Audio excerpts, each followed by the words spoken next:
What's up, everybody? J-Rock in the building. Welcome to another episode of Everyday DJ Podcast. Tonight, I got a special guest host in the building. The one and only DJ Beloved. But before we get this thing started, got a word from my homeboy.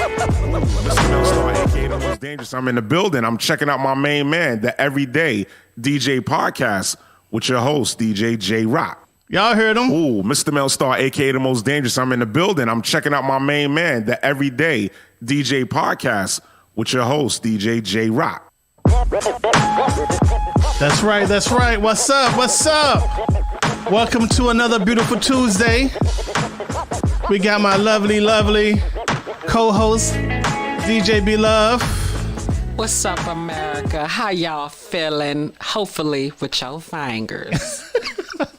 Look, hopefully they fill in the right places. You know? Your keyboards, your telephones. At the right place. And wash your hands, too, before you be touching on things. Yeah, coronavirus is real, y'all. Coronavirus. That coronavirus is real. All right, real quick, we got my homie Willie D in the building. Appreciate you, fam. Thanks for being on the check-in. We got my homie DJ Slice in the building. In the house. DJ Delight in the building. In the house. Thank you all for being on the check-in. I appreciate it. And the house is packed. Say what? She is so silly. I love her, man. I love her so much. You're inspired. You got to share the love. You know how it is. So tonight we got the phone lines open, so y'all can feel free to call in. Call me. And so we can keep our eye on the phone queue, and so you can feel free to call in and participate in the conversation. Tonight we got a pretty decent show planned for y'all. Talking about some real topics, stuff that's been on my mind, probably Beloved's mind, your mind possibly, but you know. So on tonight's podcast, we're going to discuss a couple of things. We're going to discuss will your DJ business survive the pandemic? Dun, dun, dun, dun. We're also going to discuss the art of being a great subcontractor. that's one of them situations where you got to leave that ego at home, man. Can you be a sub? Can you be a sub? Then we're going to follow. Not a hoagie, though. Not that kind of sub. Send out a hoagie. And not a chicken cheesesteak from Eddie Leonard's. Oh, my goodness. Got to go to Dimitri's and get a chicken cheesesteak. Okay. Nah, I'm going to take you and get an 88. I don't know. I done heard some things about an 88. Look, another time I'll break down for the fine people what an 88 is. But yeah, and we're gonna wrap it up with a Q&A session. Y'all can hit up questions in the chat box, or you can call in. So without further ado, we're gonna get this party started. Will your business survive this pandemic? You know what I'm saying? It's something that I've been thinking about, because in my mind, I've been thinking that, you know, by summer, spring, by spring of 2021, summer 2021, everything was going to be back to normal. We can do, you know, regular gigs. We can be able to party. The folks that's into the vaccinations will have a vaccine squared away. The non-vaxxers won't.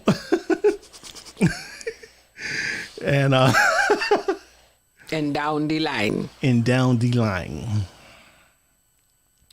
And so, but my main question is, I asked this earlier in a couple of Facebook groups, and the feedback that I got was kind of all over the place. A lot of people was like, yeah, I'm gonna be good because I got a job, or I got other hustles. I got real estate. I sell cars. I sell weed on the side. I'm the dope man. No, I'm just joking. That part wasn't real. But it's like, that wasn't my question. The question wasn't, will you survive the pandemic financially? Of course, I want everybody to live. You know, we know the difference between live and laugh. Live and laugh. But the question was, will your business survive? And it just had me thinking, with the number of responses, that for a lot of people, DJing isn't necessarily a business, or they look at it like one and the same. And for me, DJing is definitely what I do for fun. It's what I do for business. And it's what I've done since I was a kid. And so, but my approach to it is more like a business mindset. It's like, you know, I be focused on making sure that, you know, we got goals, financial goals for the business. And of course, with COVID, everything is out the window. Over there. No, I'm gonna stop fretting, man. I did 24 gigs this weekend, dog. Stop lying. And also, I think something that's critical here is that everyone is going to have somewhat of a nuanced definition of what it means to survive. And so by survive, do they mean that they still have a customer presence? By survive, does that mean that they're generating a certain amount of income? By survive, does that mean that they are able to continue to execute their business goals? So some people may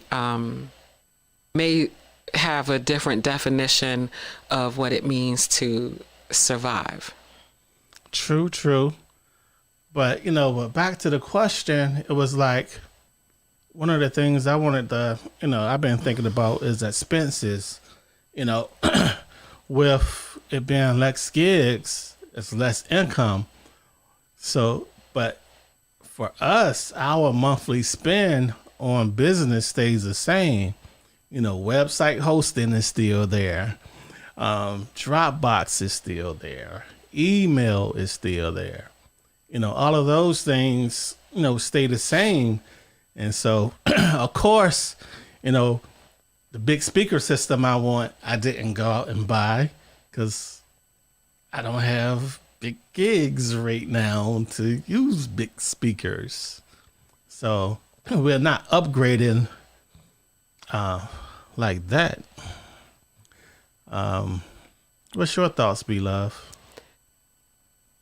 So I would say that because the nature of the business has changed, the nature of how we conduct business has changed, then that means we change and adjust strategies. And so that has been my definition of survival. Like, can you actually grow and expand and change so that you can have a business service to offer? So, you know, you work with me, so you know we've changed the nature of how we do things to ensure that we can still be able to offer some level of service to our customers, and also so that we can be able to afford to stay in business. So I definitely think people have to come to terms with what their definition of survival is, so that they can take the necessary steps to ensure that they can do that. Facts. Now, and then sometimes it's time to go. And I don't mean that in a negative way, but if in fact business is about developing relationships and the exchange of currency and the production of a service to some degree, then when there is no longer a viable service to be offered and there's not a customer base, there's nothing wrong with that business closing and those resources being reallocated into the community, especially for what we do. Like, I'm trying, all these people struggling and trying to figure out how they're going to educate these kids, and all these DJs with sound systems. I'm trying to figure out why no one has contacted us to say, this internet thing isn't working out. How can we get some things set up so that we could teach in the community? You know, why aren't we looking at opportunities like that? That would definitely be a way to ensure that we could survive. We don't just play music. I mean, maybe some of us do, but that's not all that we have to offer. And if you think of how we as DJs sparked revolution in the late 70s when we first got this thing jumping, I would think anybody that was up on their history and understood how we were able to make the move in the way that we were, I don't understand why that connection hasn't been made. But I'm saying you could get at me now on 443. Oh, no, I'm sorry. I was about to give y'all my personal. I don't even be doing that. Don't do that. 240-745-5267. Get at me, and we could talk about how we can use our skills and tools and resources to assist the children in your community. And you don't even have to be a public school teacher, just willing to look out for the shorties and the elders in your community, and we can figure something out. Exactly. Now, my homie DJ Slice says during this whole pandemic, his record pool sales has increased. The need for music is recession proof. Everybody's in their house going live. And I know in this area, there's a new DJ school that just opened up. So, you know, there's that. That love for music is able to help your record pool survive. So that's wonderful. My homie cool DJ Dre says he's been hanging TVs. Man, you could have came and helped me and Xavier hanging some TVs.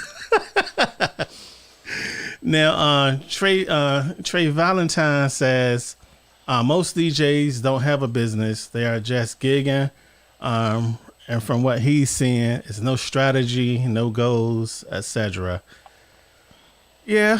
Some people just, all right, give me my $150, my $200, my $1,000 or whatever. They can go bang it out, keep it moving, and not really doing it as a business.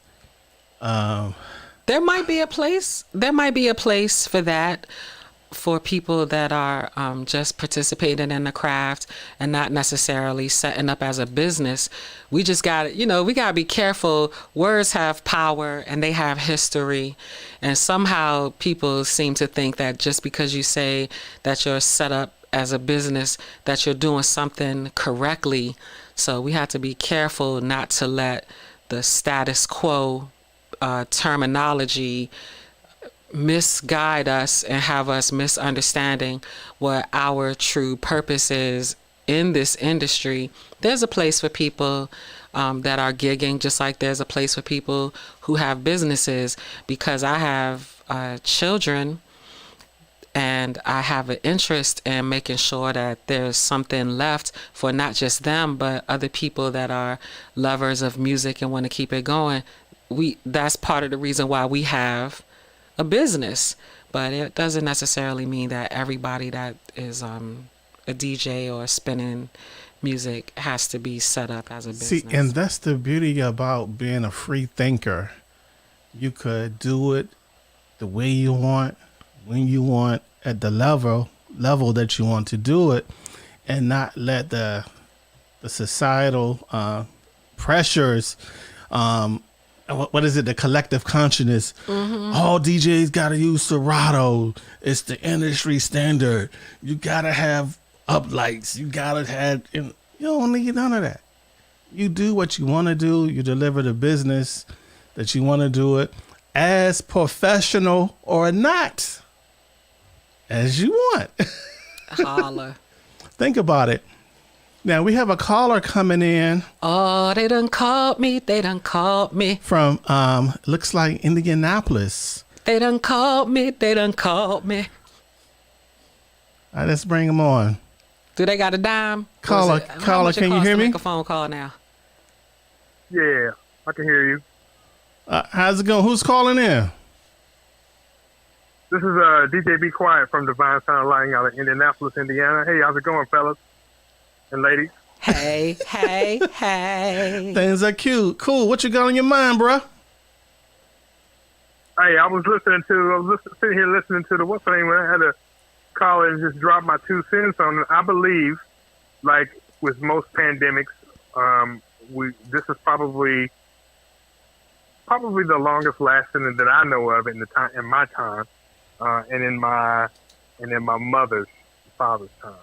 I definitely know that the coronavirus, the COVID-19, won't be here forever. That said, I believe that staying relevant in your craft and diversifying yourself is always a great thing. And also, if anybody is a business owner, especially if you're a DJ, I'm quite sure most of our stuff has been funded on a second income. And that said, there should always be a contingency or redundancy in your business or in your craft to have a plan B before you even started out. So that should have already been something that we should as business owners should ask ourselves. Hey, what's my fallback? I definitely believe those are some areas, some key areas I believe that have been successful for me. So, I don't know if that works for everybody else, but I definitely think that those are some great topics to consider. Now, if I'm not mistaken, you yourself, you actually was exposed to COVID-19 and fully recovered, correct? That's true. I spent about almost a month and a half, 2 months in the hospital, and I was diagnosed with COVID while I was in the hospital, and I made a recovery. I'm quite thankful. Can I get a soul clap? Cool. Can I get a soul clap for this? I'm absolutely thankful. I'm absolutely thankful to be here. And in the same year, the beautiful thing about it is in the same year I was able to host a national artist here in my city that same year. This following summer, and then come back and repeat another indoor concert. And no. So for me, for me, I've been blessed to be able to stay relevant, to be able to diversify, and to reach out to those 503Cs are hot. Now, are a hot ticket item right now. as far as your DJ business goes, would you say that your business is surviving, thriving, or just hanging on?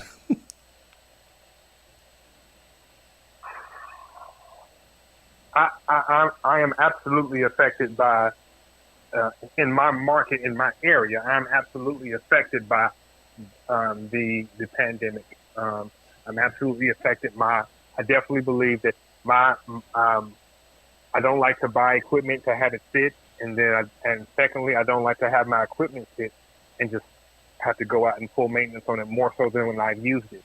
I pulled maintenance and pulled inventory counts and stuff on my stuff as more so than I've used it this year. So I would, if I had to step outside of myself and go to the top of a hill and look at me, I'd absolutely say I've been maintaining.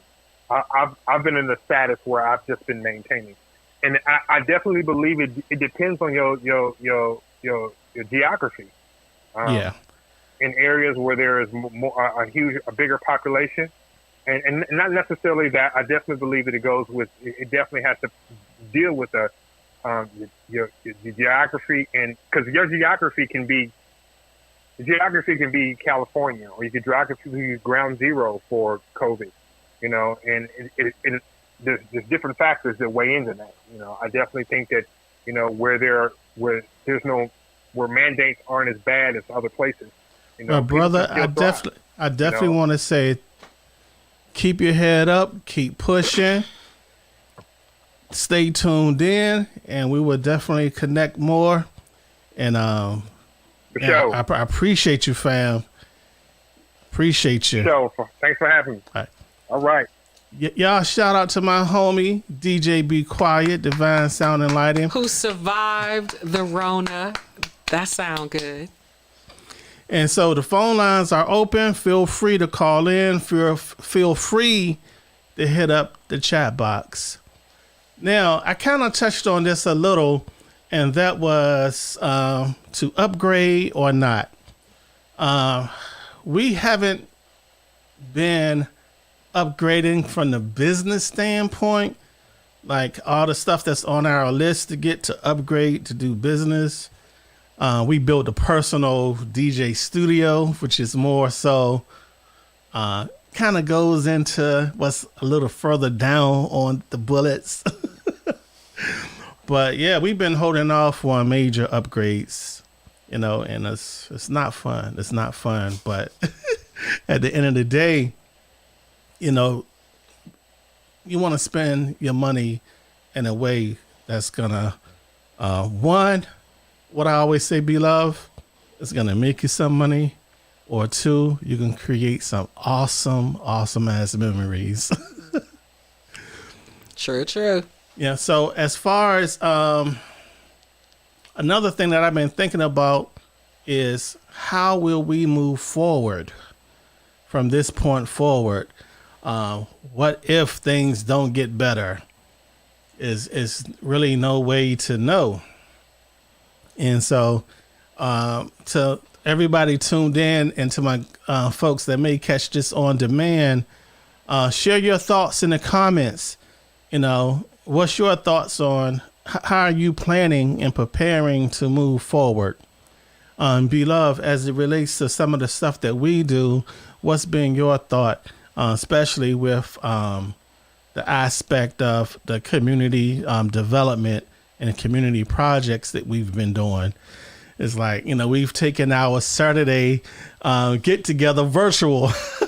So what's been on your mind, beloved? As far as moving forward, I definitely intend to stay up with the science and the research on how to maintain our health, so that when we are interacting with other people that are outside of our interaction bubble, that we are doing so safely and healthfully. And I also, like you said, we took our community project that we work on. It's virtual now. And so I've been looking at just more ways to stay flexible, to stay tuned in to what kind of things people need, and to I'm a mama to my heart, so I always stay tuned in to what's happening with the youth, and they definitely need for us to be providing some direction on what the next steps forward could possibly be for not just entertainment, but interacting with people in large and small settings for the purpose of sharing information. So moving forward, definitely focused on maintaining the health and definitely paying attention to what people's needs are so that we can figure out how we can fulfill them. I remember just before, well, I shouldn't say just before coronavirus, but we have been working on virtual style events and those type of services way back when like MySpace and Ustream were like the new popular thing. And we caught a lot of like, why are you doing that?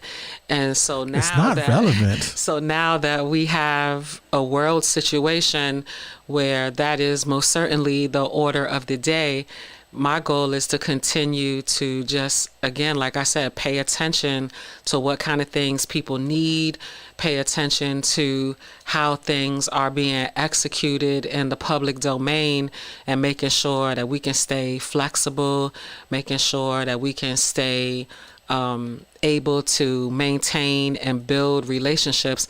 Because like I said, even just the education industry could benefit from what a good portion of the DJs that I know could offer to the world community and benefit the children, but those opportunities aren't being sought out necessarily, at least not that I'm aware of.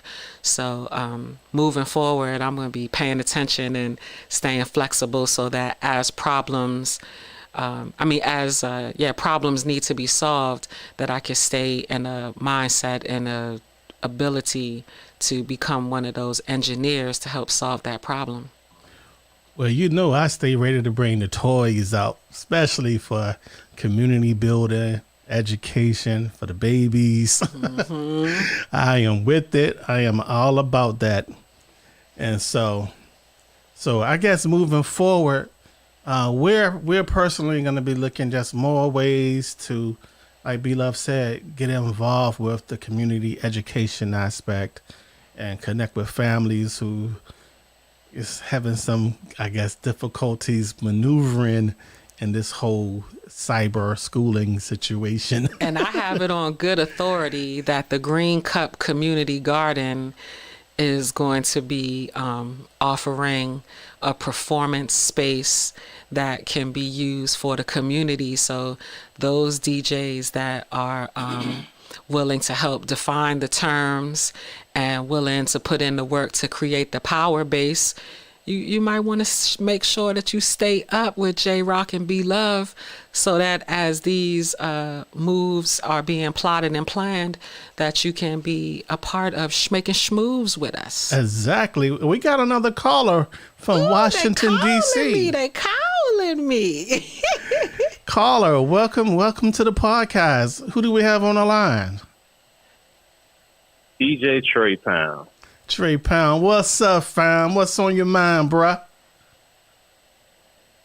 Just wanted to chime in on your question about whether to invest or not.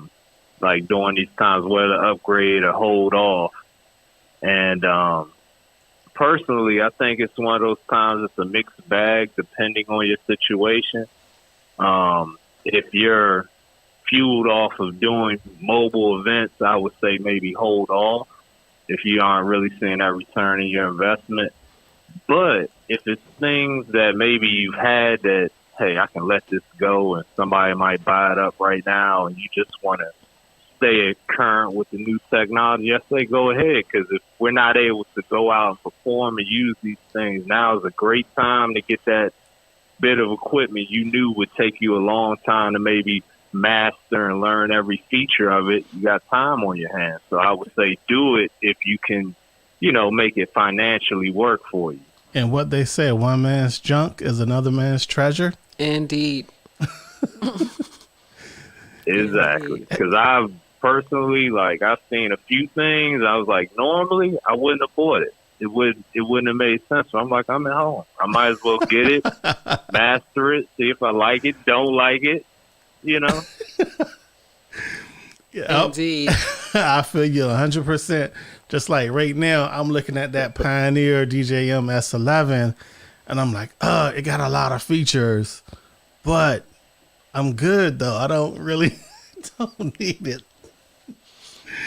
I don't know. I'm already planning to pull the trigger on that one. It has some things that I've been, I got 3 and 4 decks and I can do this and that. I'm like, I don't know. I canceled another bit of gear to get that. I need that in my life. I hear you, bro. But thank you for chiming in. Feel free to, let me tell y'all about DJ Trey Pound. Man, this brother has always supported me from the first time that I met him.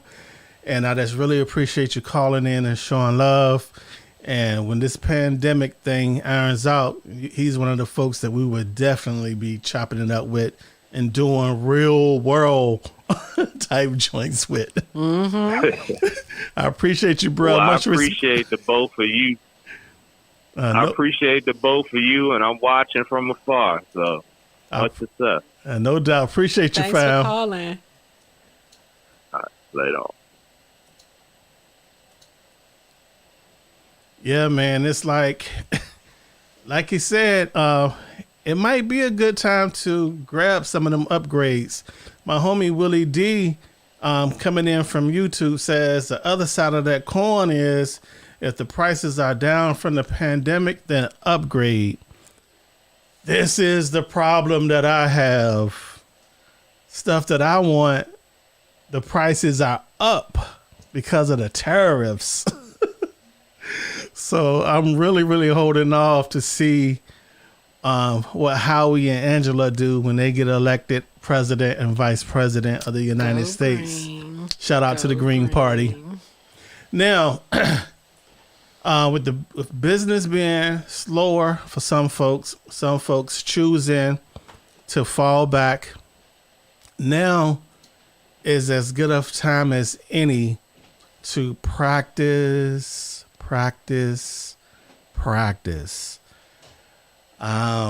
Yeah, it's like it's kind of like no excuse right now.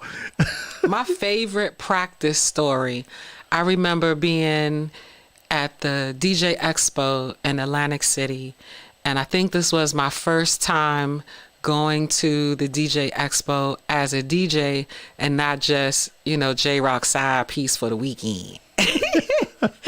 And it was so cool because DJs that I had grown up listening to and buying their records were present and sharing their experience and talking a lot about how they came into the industry. And one of the things that they talked about was going to the parties that the other DJs were spinning and being sent home and the excitement that they would feel about being sent home. So, somebody's on stage and they come up with a dope scratch or they come up with a hot blend or transition, something that they hadn't, another DJ in attendance hadn't thought of. And they were saying they would leave right then and go home and practice so that they would have something else to offer to the community the next time they showed up on the scene. And I was not only shocked to hear them say that, because for me, I had met a lot of DJs that were more egocentric. So they were, just kind of focused on themselves and what they had to offer. But to hear these other DJs who, people are excited to see and, sign my record from back in the day and all that, to hear them put such a strong emphasis on practicing and not just posturing, that let me know right there that I have to practice. And I was working on a set, because J-Rock will never miss out an opportunity to throw me out there and be like, let's go, let's see what you can do. That's what this is all about. And so I remember saying to he and the children, yeah, I wasn't happy with my performance. So when Kwanzaa comes around, that's my report card time. Did I do the following things based on the principles of Kwanzaa? And I was like, this year, when we celebrate Kwanzaa, I'm going to be able to say, yeah, my Kuji Chagalia and my Kaumba is on point, and you can see it in my set. So that's my practice story, and I'm sticking to it. Since I got the DJ studio set up, I've been using it as an opportunity to practice at least every other day, using it as an opportunity to step outside of my comfort zone, Serato, and learn virtual DJ, which is really kind of growing on me. Yeah, I said it out loud. I might be a virtual DJ full-time, convert. Virtual DJ, cut the check. See how you do? Nah, but seriously though, it's definitely been that time to practice. And like I said before, at the end of the day, whether you're doing gigs, whether you're at home practicing, whether you're buying gear or holding off, you gotta weigh that money versus risk. It's a risk that you might spend all this money getting DB technology speakers and road cases and all this stuff, and there's no gigs for a while. Or all catch on fire. Yeah, true that. All right, moving on. Moving right along. We're going to talk about subcontracting. The art of subcontracting. Wow. But the tagline says, it's not about you, it's about the team. And so this topic has been coming up a lot for me. We've been getting a lot of phone calls with colleagues wanting to bring us in to do stuff and things like that. And so we have an agreement, a subcontracting agreement for when we come in as a sub and when you bring us in as a sub. And there's no right or wrong way. Everybody do it their own way.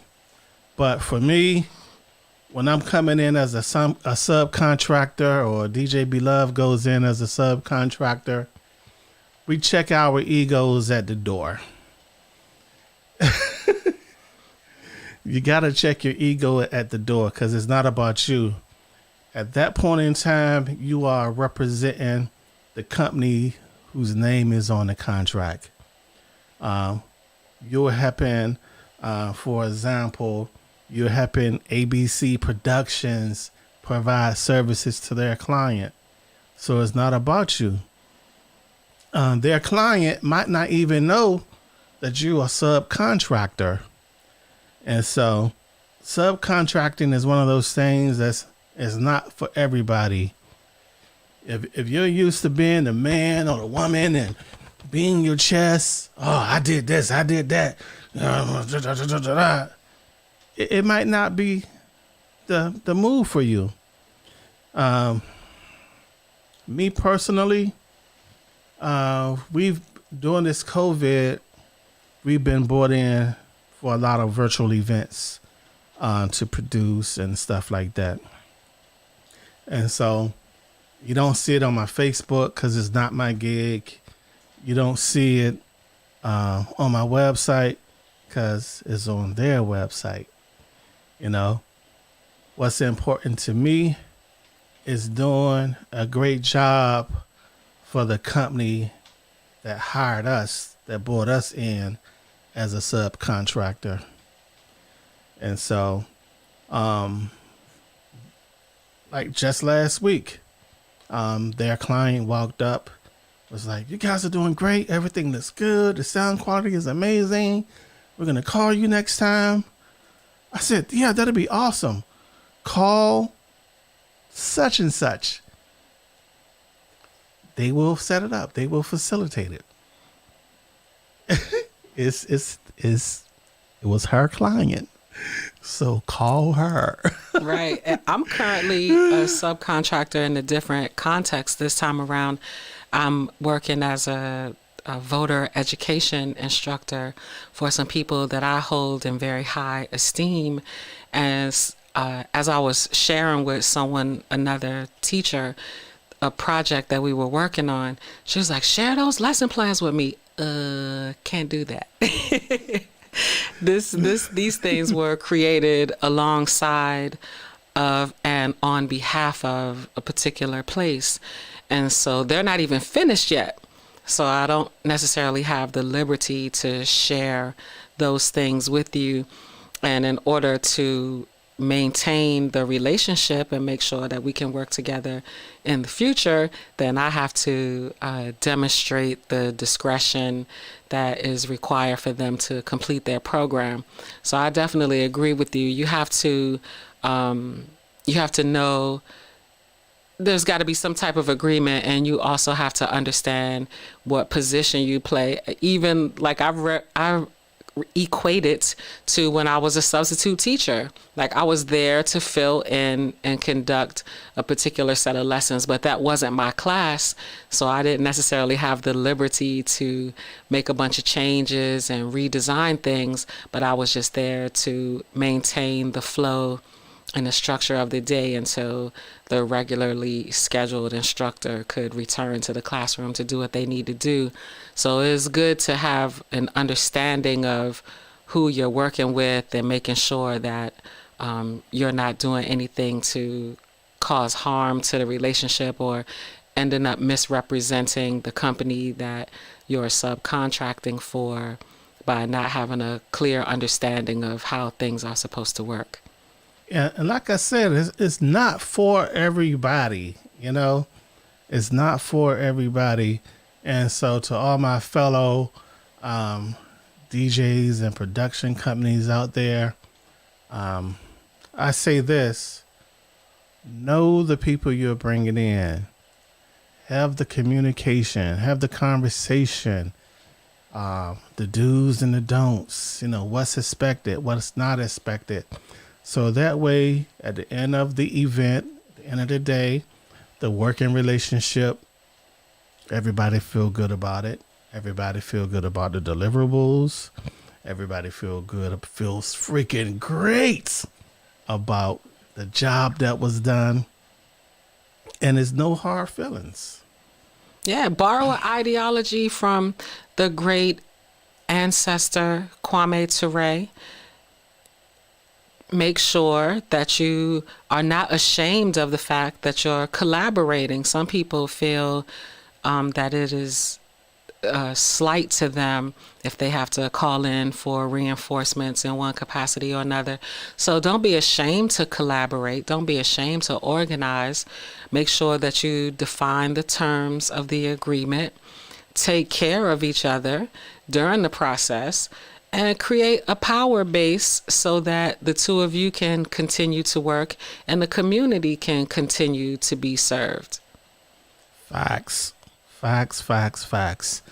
And so in the comments of this video, whether you're watching on Facebook, YouTube, or Twitch, share some of your experiences with either A, being a subcontractor, or B, bringing subcontractors in.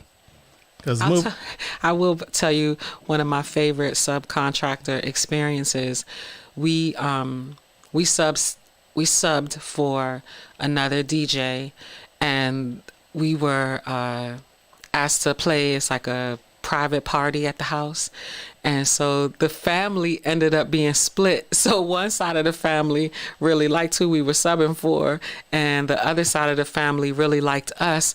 And we were able to maintain a positive relationship. When one group of the family was hosting an event, they would call who they always called. And when the other side of the family was hosting an event, they would give us a call. And it was no love lost because we both understood what the vibe was and what they needed for those particular events. So sometimes a beautiful working relationship can grow out of subcontracting and with, maintaining and collaborating with other DJs or other businesses. See, and the good part about that situation was when they call, we went to the referring person, was like, yo, we got a call, are you busy on this day?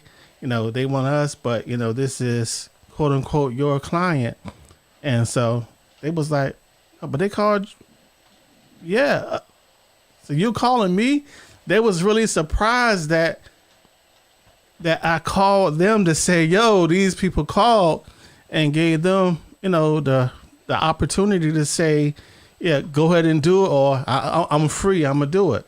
Because to me, that relationship was more valuable than the amount of money to be made off of one gig.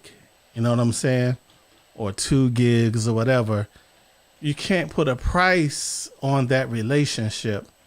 And that's why to this day, that person, we still share gigs back and forth. It's like we do a lot of gigs together because it's just a beautiful working relationship, and the level of mutual respect,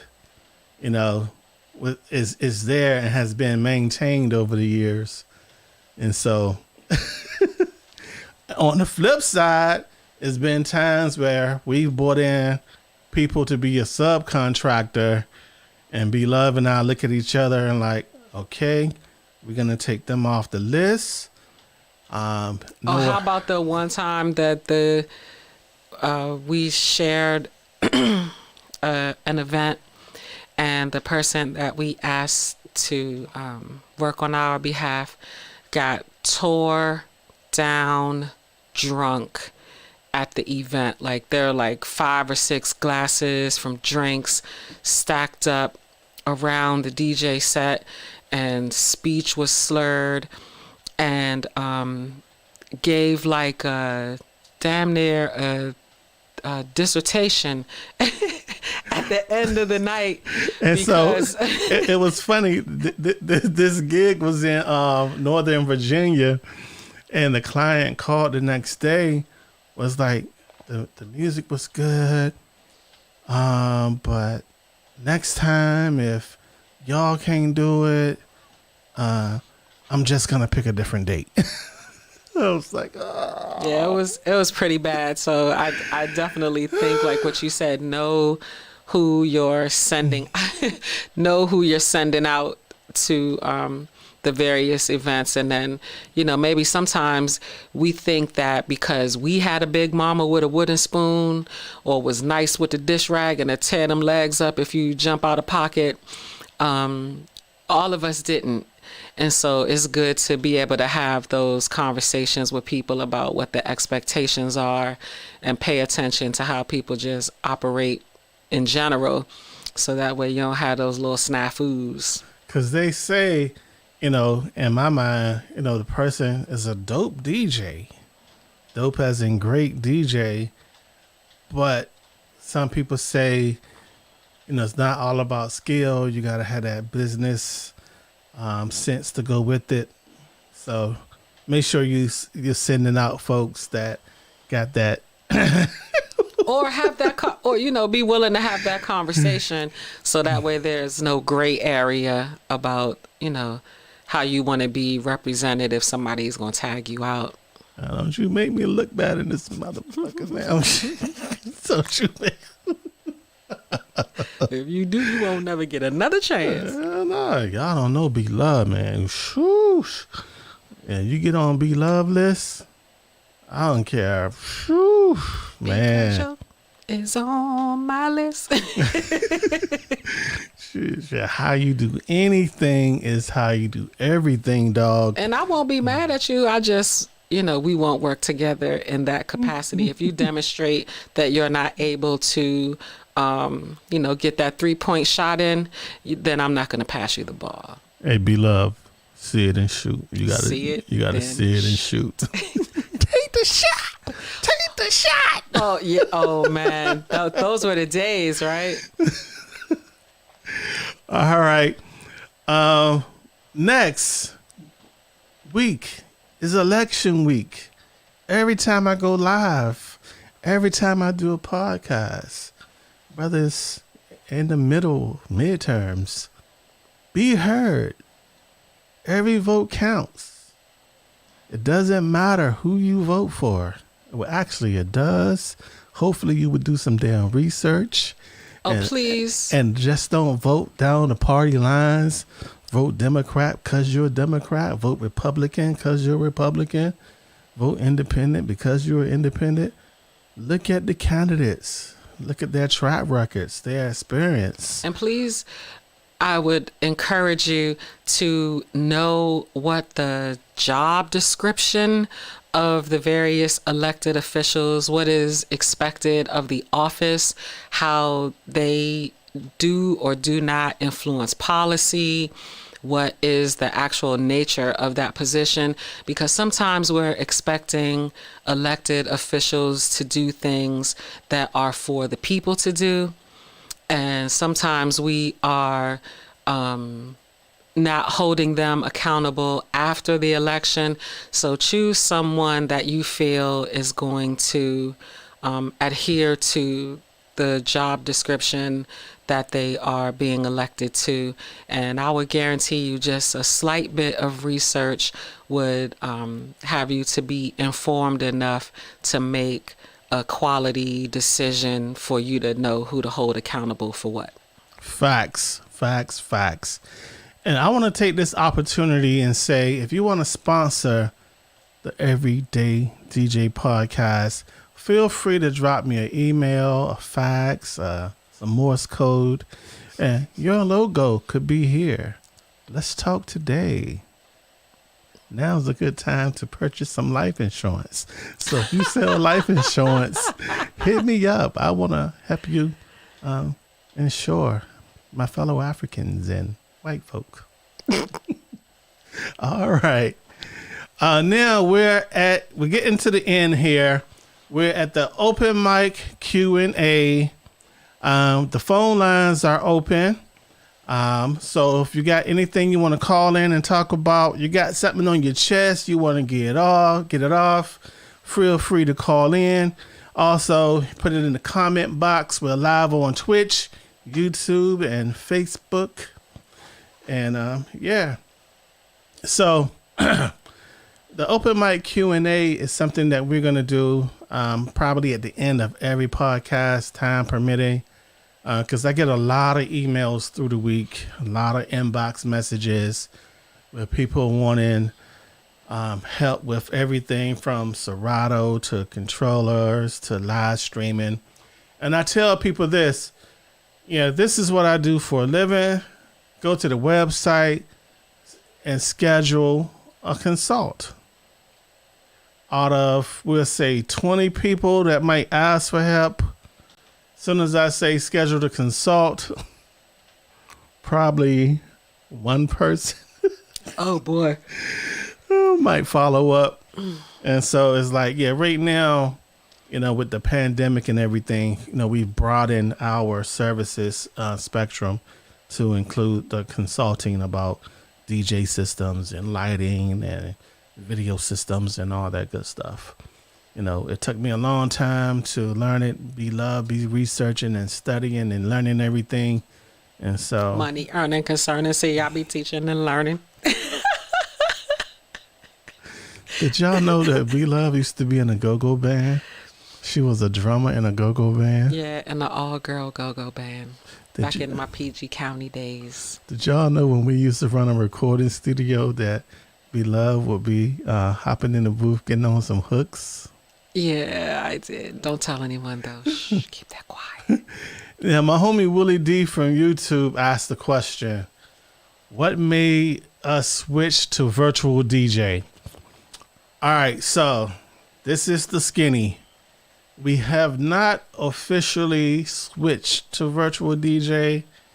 I was doing a 30-day challenge and I've expanded it to 60 days. It's one feature in Virtual DJ that seriously has me considering making the switch. And that's the ability to be able to do the stems in real time. It just creates a whole new vibe for doing remixing. And also, it's another thing why I've been rocking with Virtual DJ. DJ Beloved recently got us the Denon 6000 M's, my housewarming gift from my sweetheart. And Serato hasn't released the port yet. Virtual DJ released support the day they started shipping. Virtual DJ had them fully mapped out. And so I like that. You know what I'm saying? So as soon as Virtual DJ released support for the S11, I might play with that too. But see, and that's the one good thing about our DJ company is that we both bring two different perspectives, right? So in case people haven't noticed, I wear glasses and I am not able to function in the world without the use of my glasses. Like some people have prosthetic arms and legs and things like that. So Virtual DJ, the way things are set up with the setup that we have with the Denons, it makes it easier for me to DJ in low light environments, or to be able to use some of the search functions and keystrokes and such. The screen is larger, so it allows me the opportunity to not have to be dependent on a lot of other outside structures.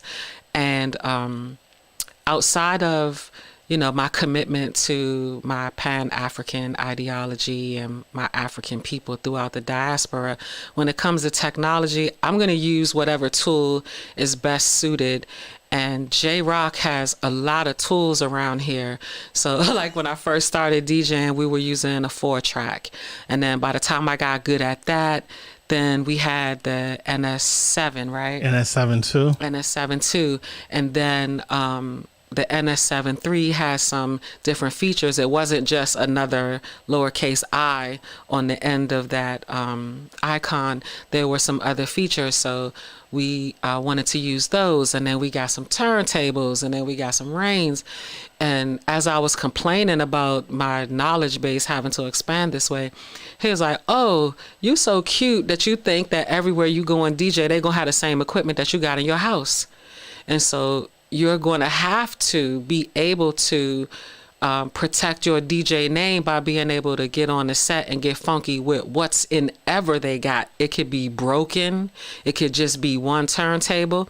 Like, you don't have any idea what you're going to encounter when you're out there. So the bigger your breadth of knowledge on a variety of technologies, the easier it is for you not to look like a sucker bill when you get out there and somebody give you the opportunity to hop on the set and you looking at it like, I don't know what this is. I've never used this before. And then you're not able to make your DJ voice heard.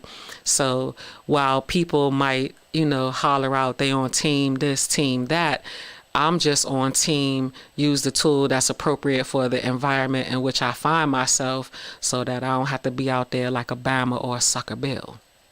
No sucker billing allowed. Got to stay sucker free. No sucker billing allowed. Sucker free, recession free. DJ Tony Roan says, "Are you team Denon?" Yeah, Tony Roan, we've been team Denon since September something. He team Denon because capitalism kills. I'm on team use the resources. And like I said, they make it very easy for me to not have to use my visual impediment as a barrier to me being able to rock the party. So they hot for right now. Yeah, till the next thing come out. All right. Anybody else got any questions? Anybody want to call in? The phone lines are open. 443-232-0010. Everyday DJ Podcast. Your host, J Rock. Special co-host, DJ B Love. Of the motherfucking Of the world. motherfucking world. All right, so if there's no more questions or anything, I want to take this time to thank you guys for tuning in. Thank you. For showing love. And if you didn't know, we represent that good, I guess you could say 410-202-757. That's that Maryland, D.C., and Virginia. Oh, I'm just saying, ladies and gentlemen, Baltimore zone. You know what I'm saying? Baltimore. My main man, Jay Reed, a.k.a. DJ J Rock, each and every day on that DJ podcast. Everyday DJ podcast with my main man, DJ J Rock. Oh, Mr. Mel Star, a.k.a. the most dangerous. I'm in the building. I'm checking out my main man, the Everyday DJ podcast with your host, DJ J Rock. Appreciate y'all, and we out.